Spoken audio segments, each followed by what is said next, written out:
I just remember like looking over my shoulder.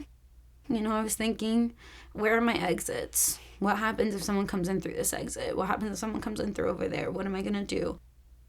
I am changed forever because of this.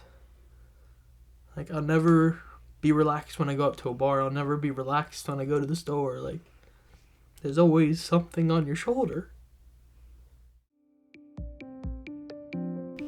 So we went to Oregon. We went to Hole in the Wall, which is our typical spot. So we make our way over to Hole in the Wall, and we just kind of spend the night there, drinking and enjoying ourselves. I mean, it was just, a typical night. There was a lot of people there. Like, it was pretty packed that night.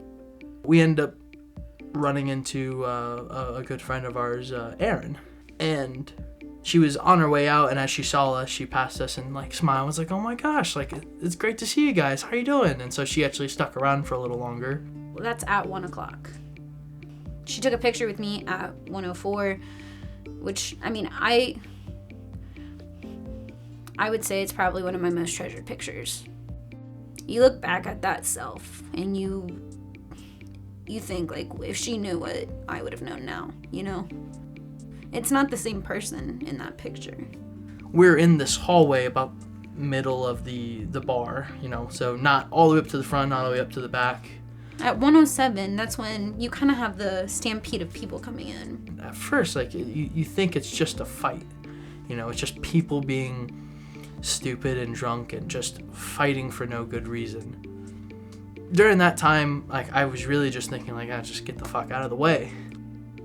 There was a woman that we saw kind of getting trampled. At that point, we just kind of pulled her back out. It wasn't that significant to me at the time. And so we pushed her back against the wall, and we're like, "Oh, okay, are you okay?" Checking, making sure everyone's okay. And at that moment, like, you hear people screaming, and like screaming. Somebody yells like, "There's a gun! Get the fuck down!" At first, it doesn't process, and then you hear the pops, and you just hear them like pop, pop, pop.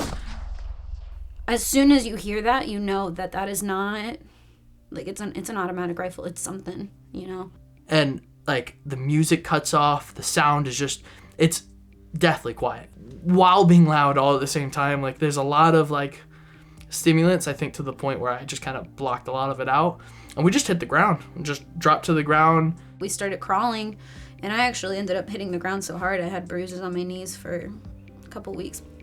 And at this point, we're in the middle of this hallway, and like, I don't know where this the gunman is. I don't know where the shots are coming from. I don't know if it's a drive-by or a gunman. So we're just crawling. We're just crawling to the back bathroom, and I started banging on the bathroom door so they would let us in. And Erin, I was in shock. I couldn't speak. It's weird. But she starts screaming, "Let us in! Like, let us in!" I don't know why they opened the door, but they end up opening the door, and we slid in, and there's easily 20 people in there, just crammed into this little women's bathroom.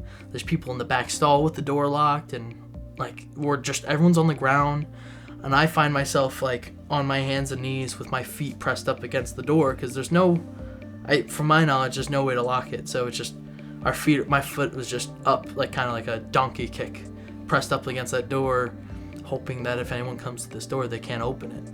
There had been so many people that came in that this girl was kind of sitting on me, and I didn't care. Please, like, sit. But she was like, "I'm so sorry, I'm sitting on you." And I was like, "No, seriously, like, you're fine. I would rather you be sitting than standing. That's dangerous." And, I think about it now, and by the time we had gotten into that bathroom, the shooting was over. Erin was on the phone with her friend Brooke. She is the one that got all of us out of the bathroom. She's the one that told us, "Hey, they're evacuating right now. We need to leave right now." We ran across the back of the church near the Oregon District, and one of the last things we saw over there was an officer running into battle with a shotgun, just screaming at us to run and to keep going, to get across the street. And there's this black car parked in front of therapy, and the flower lady that EJ saved gets out of the car, and she comes up to us and she hugs us and she goes, "You saved my life, you saved my life." And it it was really overwhelming because he really did save her life. And she tells us, she goes, I saw a body. That's at 1:18, and you know, we already know someone's dead 10 minutes after. We get back to the car, and I was pissed. Like at that moment, all the adrenaline and everything kind of like faded, and I was just mad. I went home, and Nancy and I just sat on the couch in the basement, had some TV on just to kind of like try and like soothe the nerves. And I mean, that was that night. That was that whole experience of just running. My name is Elijah Emmons. My name is Isabel Papatera, and I was in the Oregon District shooting.